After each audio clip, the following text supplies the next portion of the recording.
जी बिस्मिल्लाहिर्रहमानिर्रहीम, अस्सलाम वालेकुम। जी आज हमारा कैफ 2 का है लेक्चर नंबर 10। ठीक है, हमने इनकम टैक्स रिटर्न की प्रिपरेशन हम सीख रहे थे। ठीक है, और हमने पार्ट फर्स्ट जो पार्ट ए था इनकम टैक्स रिटर्न का, वो हमने कंप्लीट कर लिया था, रजिस्ट्रेशन वाला पार्ट। ठीक है, कि रजिस्ट्रेशन में कौन कौन सी इंफॉर्मेशन हमने प्रोवाइड करने हैं, वो चैप्टर हमने चैप्टर नंबर 5 कंप्लीट किया। उसमें हमने पढ़ा टैक्स ईयर क्या होता है, रेजिडेंशियल स्टेटस हमने पढ़ा। ठीक है, और हमने पर्सनल स्टेटस पढ़ा और उसमें स्कोप ऑफ इनकम पढ़ी। आज हम स्टार्ट करने लगे हैं पार्ट बी जो है इनकम टैक्स रिटर्न का, वो स्टार्ट करने लगे हैं। और पार्ट बी में हमने पढ़ा था कि हम सीखेंगे कंप्यूटेशन ऑफ टैक्सेबल इनकम। अब हम किसकी तरफ जा रहे हैं? कंप्यूटेशन ऑफ टैक्सेबल इनकम की तरफ। ठीक है, कंप्यूटेशन ऑफ टैक्सेबल इनकम हमारे पास आएगी हेड्स ऑफ इनकम से। फर्स्ट हेड ऑफ इनकम हमारा है income from salary. Second head of income है income from business. Third head of income है हमारा income from property. Fourth head of income है हमारा इनकम फ्रॉम कैपिटल गेन्स।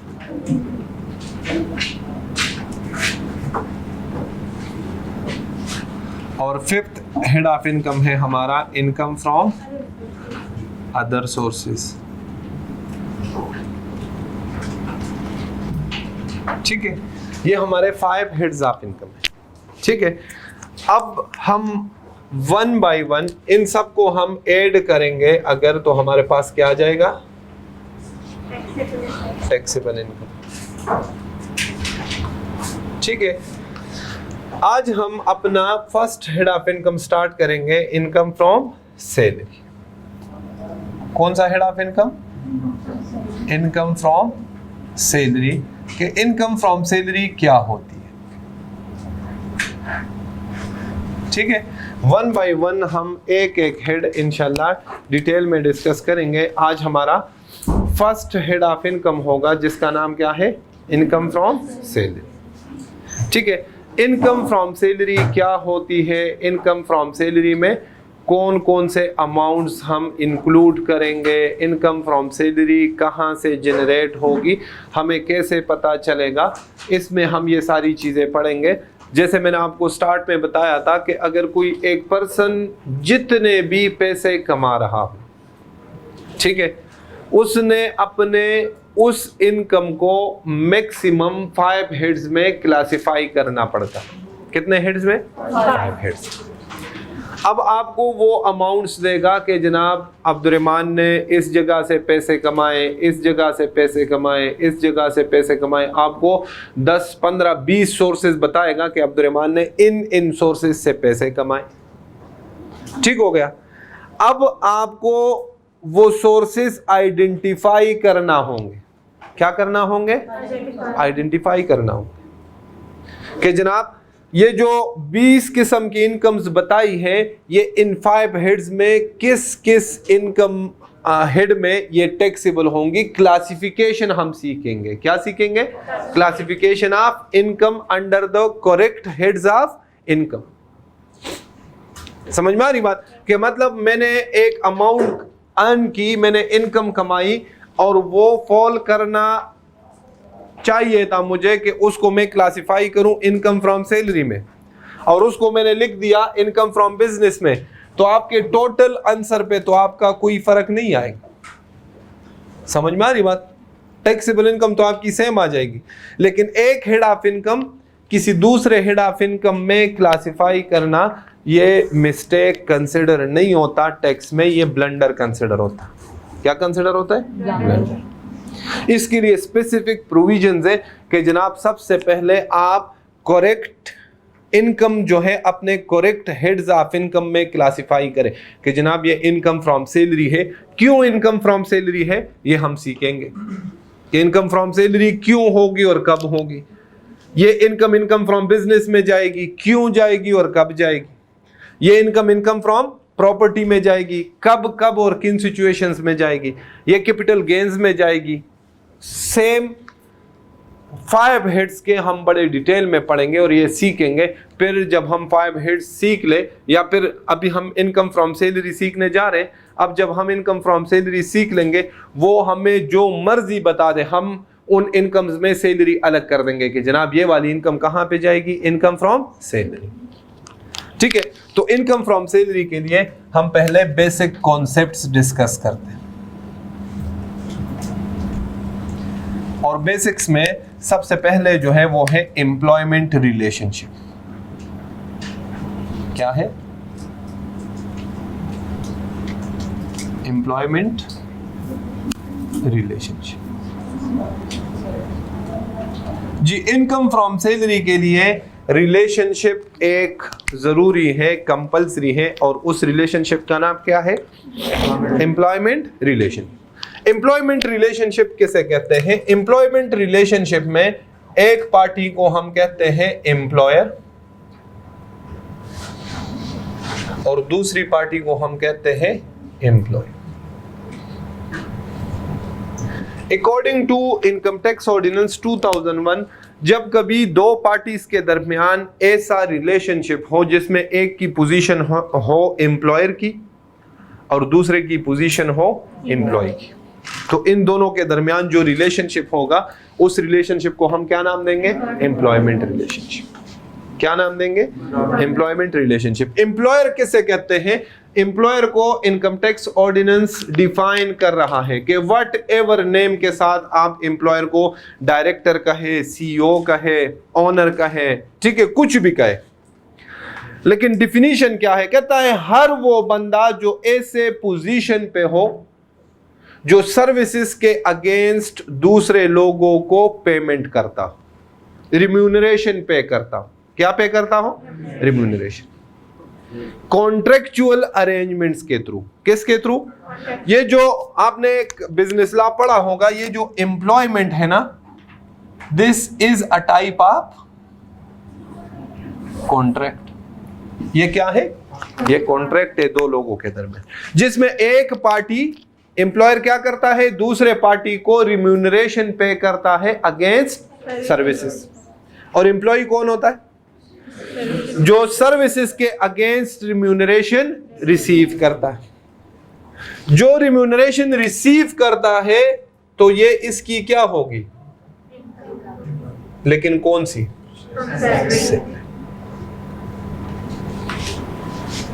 समझ में आ रही बात? तो सैलरी का सबसे बुनियादी जो कॉन्सेप्ट है वो क्या है कि सैलरी के लिए सबसे इंपॉर्टेंट क्या है? Employment relationship. कि जनाब आपका, आप सुबह आ रहे थे, आपको पेरेंट्स ने पॉकेट मनी दे दी, क्या आपका और पेरेंट्स का एम्प्लॉयमेंट रिलेशनशिप? तो क्या आपकी वो अमाउंट इनकम फ्रॉम सैलरी होगी? नहीं। समझ में आ रही बात? सबसे बुनियादी कॉन्सेप्ट क्या है इनकम फ्रॉम सैलरी के लिए? कि जनाब इन दो के दरमियान कौन सा रिलेशनशिप होना चाहिए? एम्प्लॉय। एम्प्लॉयमेंट रिलेशनशिप में फर्स्ट पार्टी को क्या कहेंगे? एम्प्लॉयर, और दूसरे पार्टी को एम्प्लॉय। फिर मैं कहता हूं कि जनाब ये मेरी स्टेटमेंट है, हाँ, ये इनकम टैक्स ऑर्डिनेंस में नहीं लिखी। अगर एम्प्लॉयर एम्प्लॉय को इस रिलेशनशिप में किसी भी किस्म का एनी काइंड, वर्ड मैंने क्या यूज किया? एनी काइंड ऑफ बेनिफिट क्या करेगा? प्रोवाइड करेगा। क्या? Any kind of benefit. तो ये एम्प्लॉय की क्या होगी? Income from salary. देखिए, एम्प्लॉयर एम्प्लॉय को पैसे दे, एम्प्लॉय की क्या होगी? सैलरी। एम्प्लॉयर एम्प्लॉय को घर दे दे, एम्प्लॉय की क्या होगी? सैलरी। एम्प्लॉयर एम्प्लॉय को गाड़ी दे दे, income from salary. Employer employ का इलाज करवाए, एम्प्लॉयर एम्प्लॉय को खाना खिलाए, एम्प्लॉयर एम्प्लॉय के बच्चों की फीस पे कर दे, बिजली का बिल पे कर दे, गैस का बिल पे कर दे। Any kind of benefit, benefit किसे कहते हैं? हाँ, ये एम्प्लॉय की क्या कंसिडर होगी? सैलरी। ये स्टेटमेंट याद करना है आप। एम्प्लॉयर एम्प्लॉय को क्या प्रोवाइड करे? लिख ले कहीं। Any kind of benefit provided by the employer to the employee, any kind of benefit provided by the employer to the employee shall be treated as income from salary of the employee. Shall be treated as income from salary of the employee. समझ में आ रही बात? Shall be treated as income from salary of the employee. ठीक हो गया?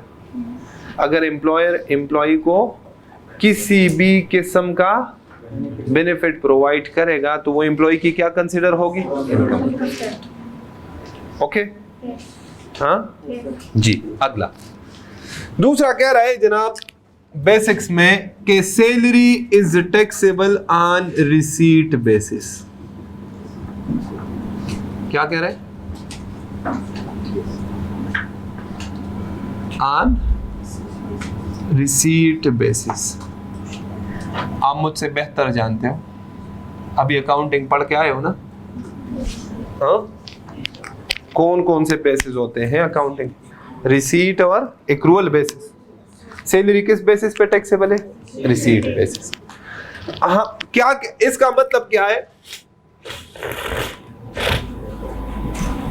कि employ को जो बेनिफिट्स मिल रहे हैं, क्या मिल रहे हैं? बेनिफिट्स। तो ये तब उसकी सैलरी कंसिडर होगी जब ये क्या हो जाए भाई? क्या हो जाए? रिसीव्ड हो जाए। क्या हो जाए? तो फिर इसको हम क्या कहेंगे? Income from salary. अगर एम्प्लॉयर एम्प्लॉय को बेनिफिट प्रोवाइड करे लेकिन एम्प्लॉय ने अभी उस बेनिफिट को रिसीव नहीं किया तो फिर ये एम्प्लॉय की income from salary treat. Income from salary किस दिन ट्रीट करेंगे? जिस दिन उसको सैलरी क्या होगी? रिसीव होगी। क्या होगी? रिसीव होगी। तो रिसीट की डिफिनीशन हमने देखी कि जनाब इनकम टैक्स ऑर्डिनेंस रिसीट किसे कहता है? कहते हैं रिसीट। रिसीव्ड का मतलब क्या होगा?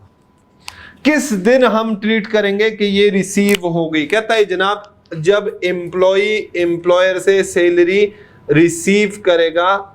किस तरह से भाई? किस तरह से? किस तरह से? Actually receive. हम यहां एग्जांपल ले लेते हैं कि राइस जो है ये एम्प्लॉयर है और एम्प्लॉय जो है ये कौन है? अब्दुर्रहमान। ठीक है भाई? ठीक है ना जी। एक्चुअली रिसीव का क्या मतलब होगा? कौन सा महीना चल रहा है? अक्टूबर। पिछला कौन सा था?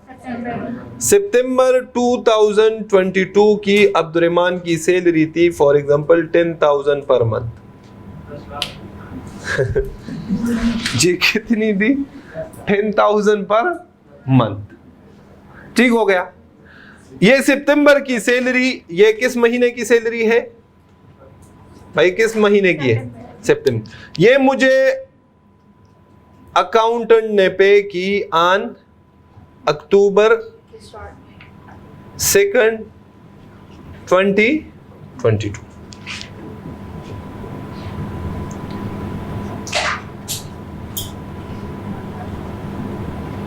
मुझे 2 अक्टूबर को बुलाया, कहता है अब्दुर्रहमान यहाँ पे साइन कर लो, ये 10,000 रुपए ले लो। मुझे सैलरी किस दिन मिली? 2 अक्टूबर को। इसको क्या कहते हैं? मैं अपने बुक्स में अपनी इनकम फ्रॉम सैलरी किस डेट को रिकॉर्ड करूंगा? 2 अक्टूबर। इस दिन मैं रिकॉर्ड करूंगा इनकम फ्रॉम सैलरी। ऑल दो के सैलरी किस महीने की थी? सितंबर की। समझ में आ रही बात? 2020 आपने 22।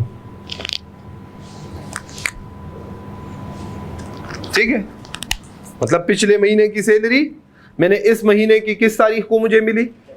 सेकंड। इसको क्या कहते हैं? Actually received. इसको क्या कहते हैं? Actually received. ठीक है। अब्दुर्रहमान अपनी income from salary tax purpose के लिए किस डेट को रिकॉर्ड करेगा? 2 अक्टूबर। क्लियर भाई? क्लियर है जी। सेकंड कहता है जनाब एक्चुअली रिसीव्ड या फिर रिसीव्ड का मतलब होगा ऑन बिहाफ ऑफ एम्प्लॉय। किसके बिहाफ पे? एम्प्लॉय के बिहाफ। किसके बिहाफ पे? एम्प्लॉय। मैं कहता हूं जनाब जो सितंबर की सैलरी है वो मुझे पे ना करो, वो मेरे छोटे भाई को पे कर दो। अकाउंटेंट राइज वालों ने कहा ठीक है, मेरा छोटा भाई आया, इन्होंने 10,000 रुपए पे कर दी। इसका क्या मतलब होगा कि ये सैलरी किसने रिसीव की? अब्दुर्रहमान ने, एम्प्लॉय ने। किसने रिसीव की? एम्प्लॉय ने। जिस दिन मेरे भाई को पेमेंट करेंगे उस दिन अब्दुर्रहमान अपनी इनकम फ्रॉम सैलरी रिकॉर्ड करेगा। इसका मतलब ये कंसिडर होगा एक्चुअली रिसीव्ड। मैंने खुद रिसीव किया। अगर मेरी जगह मेरे बिहाफ पे मेरा भाई, मेरी वाइफ, मेरा बेटा, मेरा पेरेंट्स में कोई, मेरा ड्राइवर, मेरा कोई एम्प्लॉय मैं ड्राइवर को भेज दूं, ये ऑन बिहाफ ऑफ अब्दुर्रहमान होगा। ठीक हो गया भाई? क्लियर है ना जी। अगला कहता है जनाब अगर ऑन बिहाफ ना हो अंडर एनी लॉ,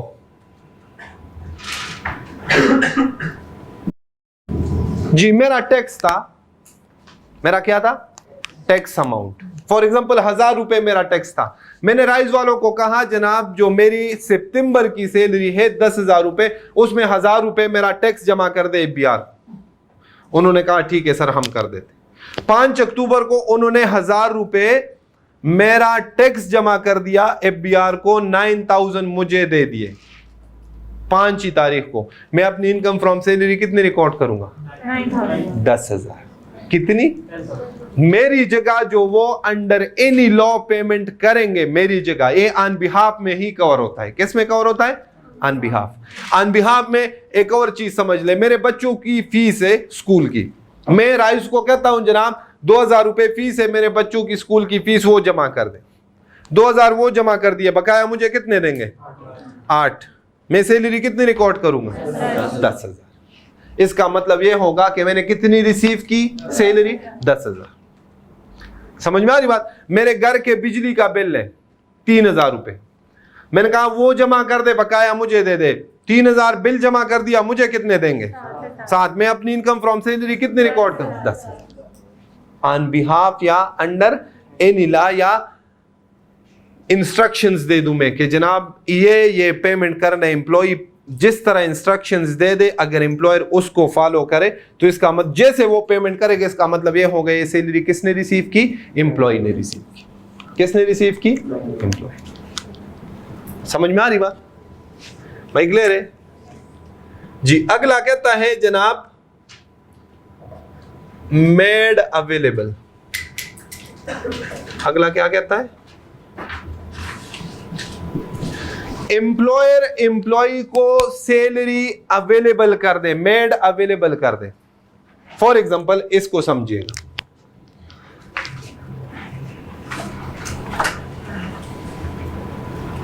ये है सितंबर 2022, ठीक है।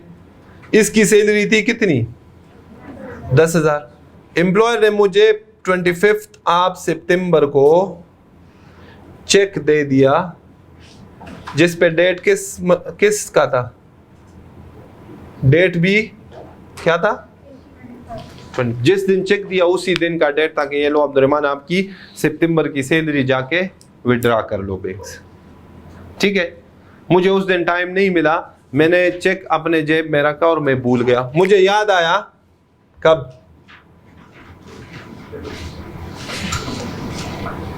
अगले महीने के किस डेट को? 3 अक्टूबर को। और मैंने यहां पे क्या कर दिया? विड्रॉ कर दिया जी। 3 अक्टूबर को सैलरी रिकॉर्ड करूंगा कि 25 को? 25 को। कब? लॉ कहता है जनाब अगर आपको एम्प्लॉयर ने सैलरी क्या कर दी, ठीक है, और आपकी अपनी गलती की वजह से आप उसको 10 दिन, महीना, साल बाद इन कैश करते हो, डजंट मैटर। आपने अपनी इनकम फ्रॉम सैलरी किस डेट को रिकॉर्ड करनी है? जिस दिन आपको सैलरी क्या हो गई? Made available. समझ में आ रही बात भाई? क्लियर है? तो मैं किस दिन अपनी सैलरी रिकॉर्ड करूंगा? 25 ऑफ सितंबर। ठीक हो गया। और आखिर में कहता है जनाब रिसीव का मतलब होगा अगर सैलरी पे की जाए किस में? In kind. किस में पे की जाए? In kind. इन काइंड का मतलब क्या है? इन काइंड का मतलब यह है कि इस महीने मुझे राइज वाले कहे कि जनाब अब्दुर्रहमान आपने कहा था कि आपको एसी चाहिए। क्या चाहिए? एसी। तो हमारे पास एक एक्स्ट्रा एसी पड़ा है, अगर आप कहते हो तो वो एसी ले जाओ। मैंने कहा ठीक है। मैंने कहा ये कितने का? कहता है ये 10,000 का ले जाओ। मेरी सैलरी कितनी है? इन काइंड मुझे एसी कितने का मिला? Income from salary 10,000 record. कितनी रिकॉर्ड करूंगा? 10,000। समझ में आ रही बात भाई? क्लियर है ना? तो इन काइंड अगर आपको एम्प्लॉयर एम्प्लॉय को पेमेंट करता है तो ये एम्प्लॉय की क्या कंसिडर होगी? Income from salary. जी नोट करें। ये रिसीट की डिफिनीशन थी। ठीक है कि रिसीट का मतलब क्या होगा? हमने यहां पे पढ़ा ना, salary is taxable on receipt basis. तो रिसीट की डिफिनीशन क्या होगी? रिसीट से मुराद क्या होगा? रिसीट की मीनिंग क्या होगी? हमें कब कब पता चलेगा कि एम्प्लॉय ने सैलरी रिसीव कर ली? तो ये डिफरेंट टाइप्स है, इसमें जो भी आपको बता दे इसका मतलब यही होगा कि एम्प्लॉय ने सैलरी क्या कर दी? रिसीव कर दी।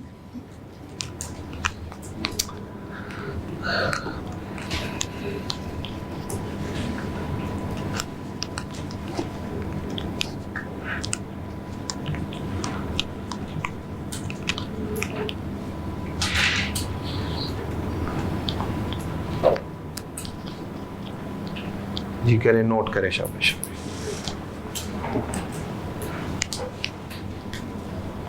सर इन काइंड के केस में रिकॉर्ड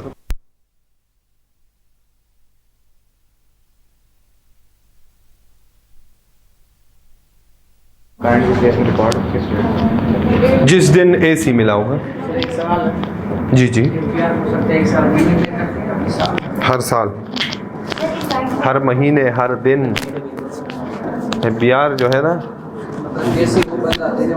हाँ ये बाद में पढ़ेंगे। कुछ लोग डेली बेसिस पे आप डेली पे करते हो टैक्स। इन काइंड की कोई एग्जांपल सेम अमाउंट है, डिफरेंट अमाउंट कोई चीज है, फॉर एग्जांपल 8,000। फॉर एग्जांपल मेरी सैलरी है 12,000। कितनी है? मुझे एसी मिला, उसकी वैल्यू क्या थी? 10,000 और 2,000 कैश दे दी। अब क्या रिकॉर्ड कैसे? 12,000। आप इस तरह मैं लिख लूंगा ना, इनकम फ्रॉम सैलरी, हाँ income from salary AC transferred. Fair market value क्या थी? 10,000 और in cash 2,000। Total income from salary कितनी हो जाएगी? एसी 12,000 का हो और 2,000, हाँ 2,000 लू ही ना तो फिर 12 हो जाएगा। बड़ा टेक्निकल क्वेश्चन पूछे फिर भी 12। हाँ कुछ और पूछे। हाँ एसी ना ले तो क्या ले ले? हाँ? क्या ले ले?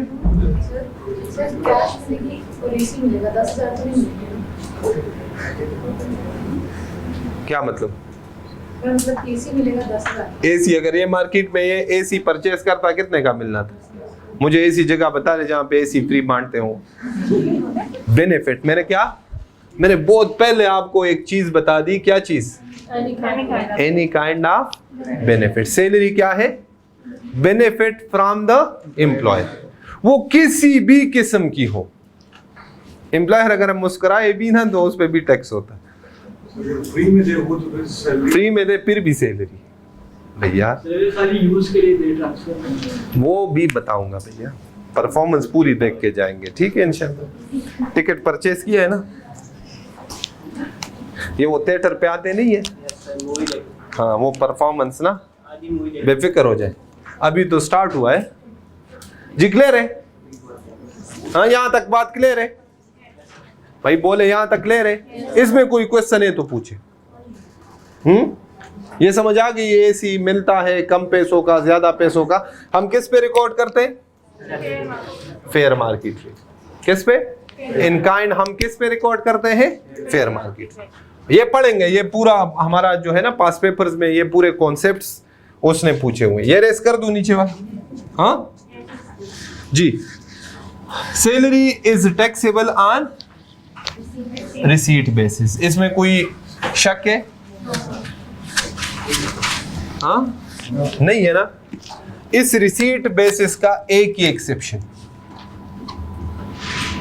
मैं बड़ा बड़ा लिख रहा हूं, आप भी लिख लें, कोई भी दूसरा केस नहीं है, सिर्फ और सिर्फ ओनली इन वन केस। क्या है ये भाई? ये क्या है?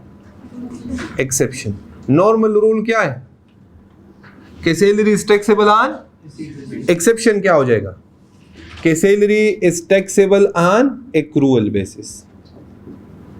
किस बेसिस पे? एक्रूअल बेसिस जानते हो ना? हाँ, सिर्फ और सिर्फ कितने केसेस में? सिर्फ और सिर्फ कितने केसेस में? एक case. Salary is taxable on accrual basis सिर्फ और सिर्फ कितने केसेस में? सिर्फ और सिर्फ एक केस में, कोई दूसरा केस नहीं। सिर्फ एक ही केस है जिसमें इनकम टैक्स ऑर्डिनेंस अलाउ करता है कि सैलरी को किस बेस पे टैक्सेबल कर दो? एक्रूअल। और वो केस कौन सा है? वो है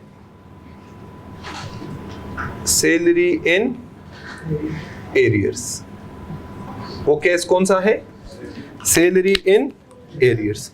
इनकम टैक्स ऑर्डिनेंस सिर्फ और सिर्फ एक केस में आपको अलाउ करता है, टैक्स पेयर को अलाउ करता है कि जनाब आप अपनी सैलरी को किस बेस पे टैक्सेबल कर सकते हो? एक्रूअल बेसिस पे। और वो एक्रूअल बेसिस किस केस में अलाउ करता है? जब सैलरी किस में हो?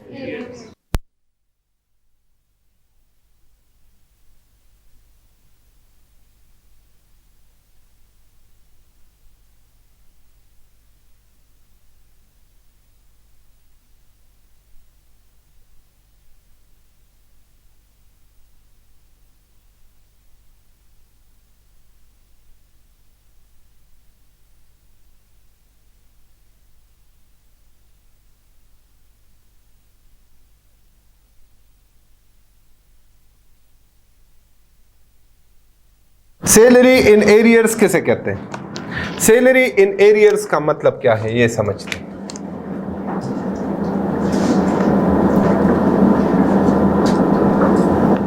सैलरी इन एरियर्स कहते हैं कि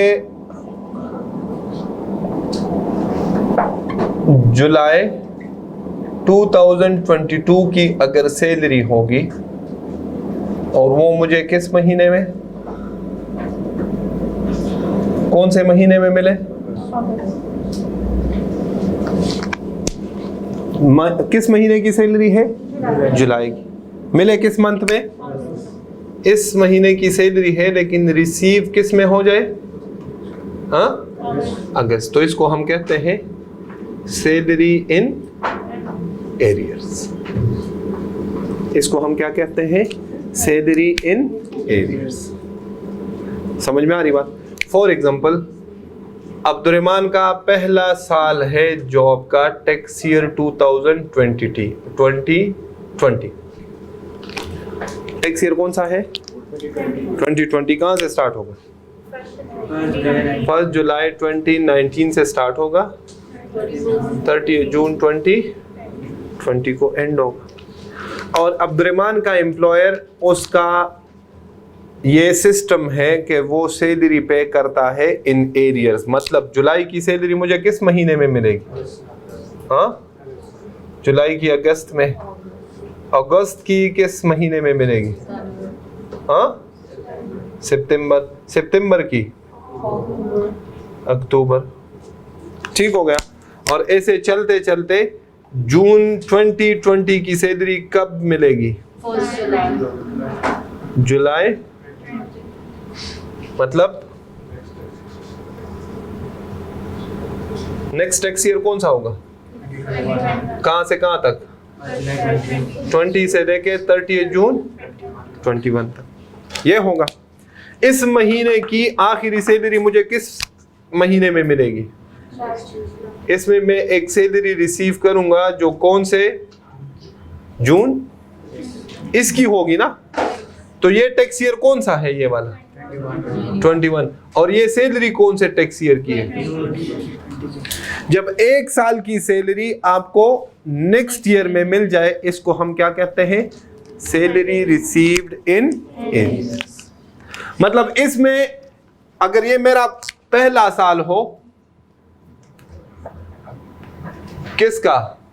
तो टैक्स ईयर 2020 में मैंने कितने महीनों की सैलरी रिसीव की? 11 मंथ्स की। और टैक्स ईयर 2021 में 12 मंथ्स की। एक पिछले वाला आ गया, 11 इसके अपने होंगे ना, और एक पिछले साल का, तो कितने हो गए? ये एरियर्स का इशू आता है सिर्फ पहले साल में। पहले साल में आपको कितने महीनों की सैलरी मिलेगी? 11 मंथ्स की। और दूसरे साल में फिर वो रूटीन सेट हो जाती है, फिर उस साल के 11 मिलते हैं और एक पिछले साल का मिल जाता है, तो टोटल कितनी सैलरीज मिल जाती है? 12। समझ में आ रही बात? इसमें एक इशू आता है, इधर गौर से सुनिए। कॉन्सेप्ट क्या है? इजाजत कब मिलती है एरियर्स की? फॉर एग्जांपल इधर जो टैक्स रेट था ना, एज्यूम करते हैं कि इधर टैक्स रेट था मेरी सैलरी पे 5%। कौन सा टैक्स रेट था? टैक्स ईयर 2021 में जाके टैक्स रेट्स चेंज हो गए। कितने हो गए? बढ़ गए। ठीक है, अब मुझे बताया कि टैक्स ईयर 20 में मैंने कितने महीने काम किया? 12 महीने। सैलरी मुझे कितने मंथ्स की मिली? 11 मंथ्स की। एक सैलरी कौन से महीने में, कौन से साल में मिली? 2021। मैंने डिपार्टमेंट को कहा, जनाब ये जो एक महीने की सैलरी मुझे यहां मिल रही है ना, ठीक है, ये तो है मेरी टैक्स ईयर 2020 की, लेकिन मैं मजबूर हूं, आप कह रहे हो कि salary is taxable on receipt basis, तो मैं टैक्स ईयर 2021 में शामिल कर रहा हूं क्योंकि मुझे मिली तो उधर है। तो आप अगर मुझे एक्रूअल बेसिस पे परमिशन दे दें, रीजन ये है कि टैक्स ईयर 20 में टैक्स रेट्स कम थे, 5% थे, मेरी एक सैलरी पे 5% रेट्स लग जाएंगे। अगर आप मुझे रिसीट बेसिस पे लेके जाते हैं तो टैक्स ईयर 2021 में टैक्स रेट्स थे 10%। सैलरी मेरी है टैक्स ईयर 2020 की, टैक्स में दूंगा 2021 में, तो नाइंसाफी है कि नहीं? टैक्स मेरा बनता है 5%, रिसीट बेसिस की वजह से मुझे कितना टैक्स देना पड़ रहा है? 10%। तो आप मुझे अलाउ कर दे कि मैं अपनी सैलरी टैक्सेबल करूं ऑन एक्रूअल बेसिस। तो लोग कहता है हाँ, अगर ये रीजन है कि आपको रिसीट बेसिस की वजह से ज्यादा टैक्स देना पड़ रहा है, तो आपको मैं इजाजत दे देता हूं, आप अपनी सैलरी को क्या कर ले, लेकिन टैक्स मुझे किस वजह से ज्यादा देना पड़ रहा है भाई? किस वजह से? सैलरी इन एरियर्स के टैक्स ईयर 20 की सैलरी मुझे किस टैक्स ईयर में मिल रही है? 2021। 2021 में टैक्स रेट क्या है? फॉर एग्जांपल मैं कहता हूं, इधर देखे, आपको ये बात समझ आ गई ना? टैक्स ईयर 2020 में मेरी सैलरी थी 1 लाख रुपए पर मंथ। कितनी थी पर मंथ जी? इंटू 5% करें, कितना आता है? 5000। टैक्स कितना था? 5000। हाँ भाई ठीक है ना? कितने महीनों की है? 11। तो कितना टैक्स बनता है? अगर 12 की हो जाए तो कितना टैक्स बन जाएगा? हाँ, मेरा पूरे साल का टैक्स कितना बन जाएगा? 60,000। अब इसमें एक महीने की सैलरी कौन से टैक्स ईयर में मिल रही है? 2021। उधर टैक्स कितना है? 10%। अगर मैं टैक्स ईयर 20 की एक महीने की सैलरी पे उधर टैक्स दूं तो कितना बनता है? 10,000। मेरा एक्चुअल कितना बनता है? एक्चुअल कितना बनता है? अगर उस महीने में टैक्स दूं तो कितना बनता है? अगर उस महीने में टैक्स नहीं देता, इस एक सैलरी पे नेक्स्ट मंथ नेक्स्ट ईयर में टैक्स देता हूं तो 55 प्लस 10,000 कितना बनता है? तो मुझे टैक्स का कितना नुकसान हुआ? 5,000 मुझे क्या देना पड़ रहा है? Extra tax. ये बात मैं कमिश्नर को समझा दूंगा कि जनाब ये देखे मैंने आपको कैलकुलेशन भी करके दी, मुझे 5,000 रुपए टैक्स ज्यादा देना पड़ रहा है। तो लॉ कहता है जनाब इस केस में आपको इजाजत है कि आप अपनी सैलरी को टैक्सेबल कर लें। किस बेसिस के ऊपर? एक्रूअल बेसिस के। अगर आप दो कंडीशन है, पहला सैलरी किस में होनी चाहिए और एरियर्स की वजह से आपको ज्यादा टैक्स देना पड़ रहा है। क्या देना पड़ रहा है? तो लॉ कहता है आप सैलरी को किस बेसिस पे टैक्सेबल कर दें? Accrual basis. कौन से बेसिस के ऊपर? एक्रूअल। जी ये नोट करें और जिनके पास नोट्स है वो नोट्स में देखें, जिनके पास नहीं है मैंने कल ग्रुप में नोट्स शेयर किए हैं चैप्टर 6 के, निकाले शाम। हाँ भाई पीडीएफ रीडर डाउनलोड कर दो फिर हो जाए। किसी के पास है? हो गए ओपन? वो मुझे शेयर कर दो दोबारा, उसी ग्रुप में दोबारा शेयर कर दो।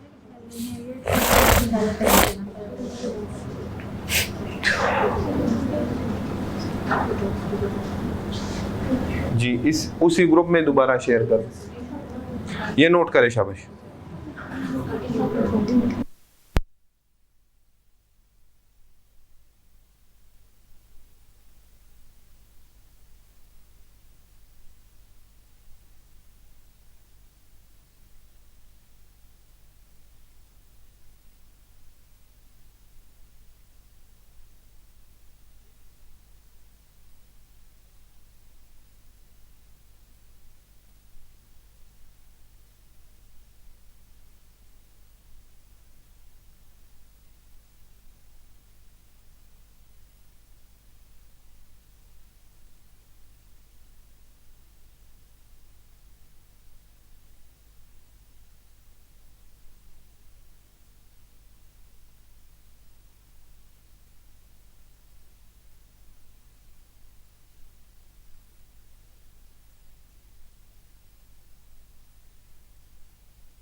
नंबर 1 क्या है कि हम किस बेसिस पे करें?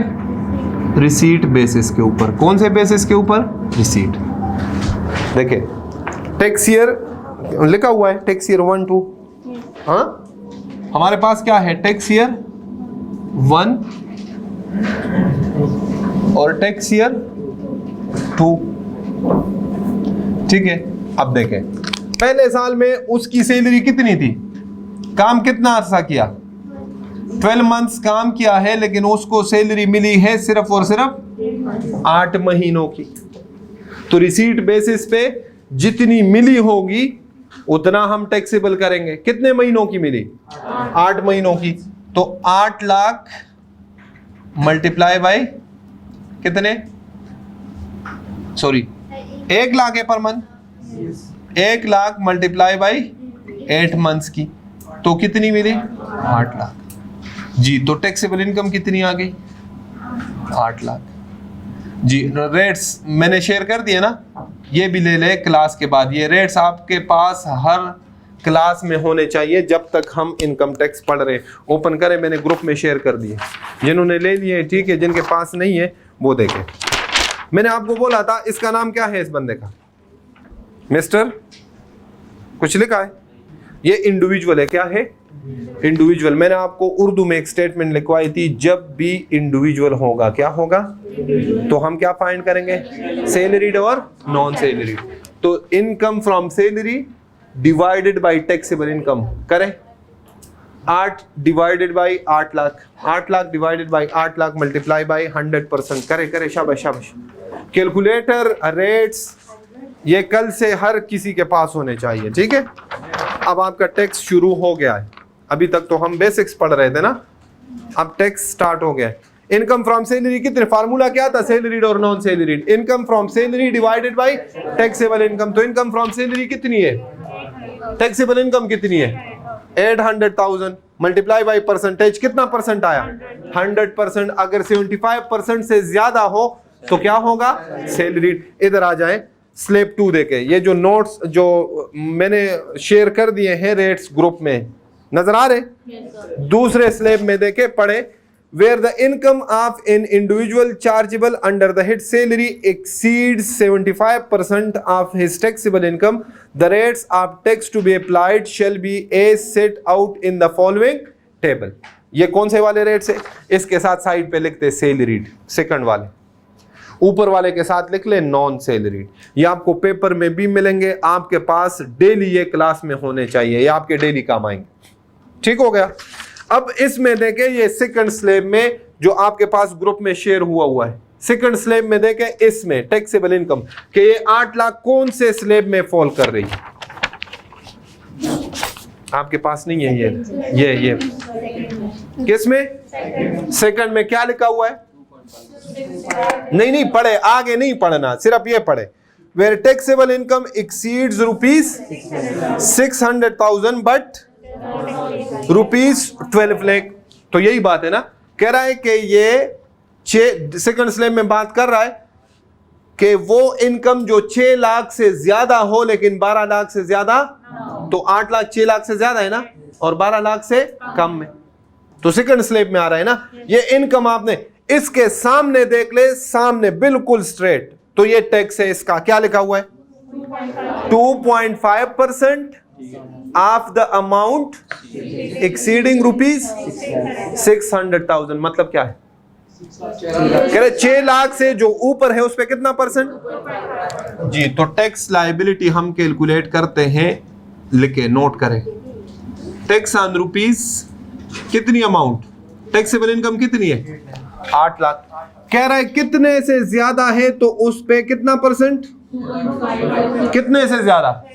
6 लाख। तो 6 लाख इसमें लेस कर दे, तो 6 लाख से जो ज्यादा होगा वो बच जाएगा। कितना बचा? हाँ भाई कितना बचा?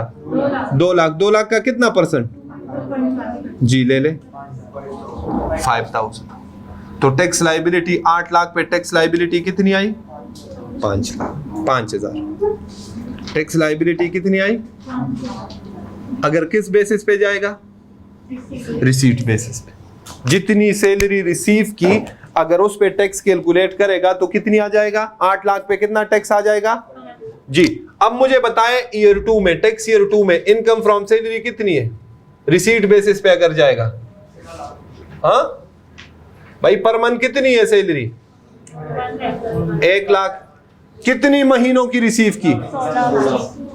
12 अपने टैक्स ईयर का और 4 पिछले टैक्स ईयर 1 का। तो टोटल कितनी रिसीव की? रिसीट बेसिस पे जा रहा हूं ना, तो रिसीट बेसिस पे जब एक्चुअली रिसीव करेगा तो उसी में टैक्स करेंगे ना। तो टैक्स ईयर 2 में कितने महीनों की सैलरी रिसीव की? 16। तो कितनी बनी? 16 लाख जी। टैक्सेबल इनकम कितनी आई? टैक्सेबल इनकम कितनी आई? 16 लाख। टैक्सेबल इनकम कितनी आई? 16 लाख। अब देखे सैलरीड होगा कि नॉन सैलरीड? सैलरीड। फिर वही income from salary divided by taxable income, कितना परसेंट आएगा? 100%। देखे स्लैब में, देखे कौन से स्लैब में फॉल कर रहे हैं, क्या लिखा हुआ है? Where taxable income exceeds ₹12 lakh but does not exceed ₹24 lakh. कह रहे 12 लाख से ज्यादा हो और 24 लाख से कम हो, तो इसमें फॉल कर रहे हैं ना जी। तो हम पॉइंट कर लेंगे tax on ₹16 lakh, tax on ₹16 lakh जी। आगे देखें, इसके सामने टैक्स लिखा हुआ है, क्या लिखा हुआ है? ₹15,000। इधर देखें, कहता है 15,000 रुपए टैक्स होगा। कितना टैक्स होगा? 15,000 प्लस और कितना होगा? 12.5% ऑफ द अमाउंट एक्सीडिंग ₹। कह रहे 15,000 प्लस 12 लाख से जो अमाउंट ज्यादा है उस पे कितना परसेंट टैक्स होगा? 12.5। इसका मतलब क्या होता है कि टैक्स ऑन ₹12 लाख, 12 लाख पे कितना टैक्स है? हाँ 15,000। 12 लाख पे कितना टैक्स है? 15,000। और 12 लाख से जो ऊपर अमाउंट है, कितनी अमाउंट है? 4 लाख। तो 16 में 12 लेस कर दे, कितना बचा? उसका कितना परसेंट जी? ले ले 50,000 जी, दोनों को ऐड कर दे 65। टैक्स लायबिलिटी कितनी आ जाएगी? अगर हम किस बेसिस पे जाएं? रिसीट बेसिस पे जी।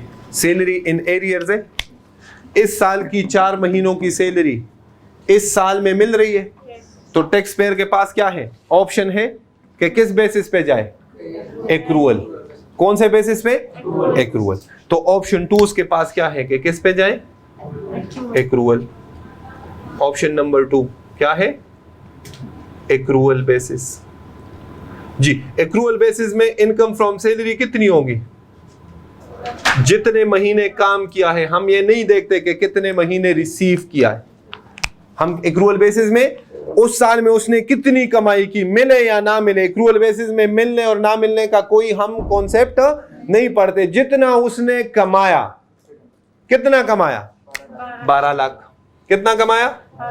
12 लाख। तो टैक्सेबल इनकम कितनी हो जाएगी?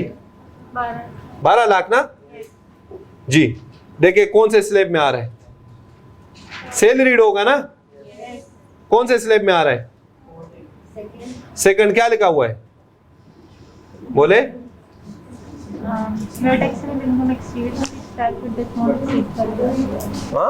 सेकंड में नहीं आएगा। 12 लाख से कम, सेकंड में 12 लाख से कम में, ये एग्जैक्ट 12 लाख है। ये थर्ड में आएगा। किस में आएगा? थर्ड में। थर्ड में क्या लिखा हुआ है? टैक्स क्या लिखा हुआ है? 15,000 प्लस कितने पे? 12 लाख से जो ऊपर अमाउंट है उस पे कितना? तो 12 में से 12 लेस कर दे, कितना बचा? और 12 लाख पे कितना टैक्स है? तो टैक्स लायबिलिटी कितनी आ जाएगी? 15,000। टैक्स लायबिलिटी कितनी आ गई भाई? 15,000 ना। ये कौन सा टैक्स ईयर था? 1। टैक्स ईयर 2 में टैक्सेबल इनकम कितनी होगी? 12। इनकम फ्रॉम सैलरी भी 12 ना। हाँ 12 लाख पे कितना टैक्स है? 15,000। इधर देखिए, अगर रिसीट बेसिस पे जाएगा तो टैक्स ईयर 1 में टैक्स पे करेगा 5,000 प्लस 65,000। टोटल कितना पे करेगा? 70। और अगर एक्रूअल बेसिस पे जाएगा तो टैक्स ईयर 1 में कितना टैक्स पे करेगा? और 2 में? तो कौन सा ऑप्शन उसके लिए बेस्ट? एक्रूअल। तो वो कमिश्नर को लिख लेगा, परमिशन नहीं लेगा, ये याद रखे। इधर परमिशन नहीं है, इधर मैंने वर्ड क्या यूज किया है? इधर क्या है? ऑप्शन। टैक्स पेयर कमिश्नर को लिख देगा कि जनाब मैं एक्रूअल बेसिस पे जा रहा हूं, और रीजन क्या बता देगा? ये कैलकुलेशन साथ अटैच कर देगा कि ये देख लो, अगर मैं रिसीट बेसिस पे जाऊं तो मेरा टैक्स बनता है 70,000। अगर एक्रूअल बेसिस पे जाऊं तो मेरा टैक्स बनता है, मुझे 40,000 की टैक्स सेविंग्स हो रही है एक्रूअल बेसिस के ऊपर। इसलिए मैं अपनी सैलरी को किस बेस पे टैक्सेबल कर रहा हूं? एक्रूअल बेसिस के। समझ में आ रही बात भाई? क्लियर है जी? यहाँ तक नोट्स ले ले, कल फिर इंशाल्लाह इसको एक बार फिर रिवाइज करेंगे। कोई इतना नहीं, आप घर जाएंगे इंशाल्लाह और आप खुद से ये एग्जाम्पल एक बार सॉल्व करोगे ना, खुद से करना है, ठीक है, रजिस्टर के ऊपर, तो आपको इंशाल्लाह समझ आ जाएगी। फिर भी कोई क्वेश्चन हुआ इंशाल्लाह कल हम इस टॉपिक से फिर शुरू करेंगे, salary taxable on receipt basis और एक्सेप्शन, क्योंकि सेकंड लास्ट अटेम्प्ट में उसने सिर्फ इस टॉपिक से 7-8 नंबर का क्वेश्चन टेस्ट किया था, ठीक है। तो कल इंशाल्लाह फिर इसको डिस्कस करेंगे, अभी टाइम खत्म हुआ। ओके जी, अल्लाह हाफिज।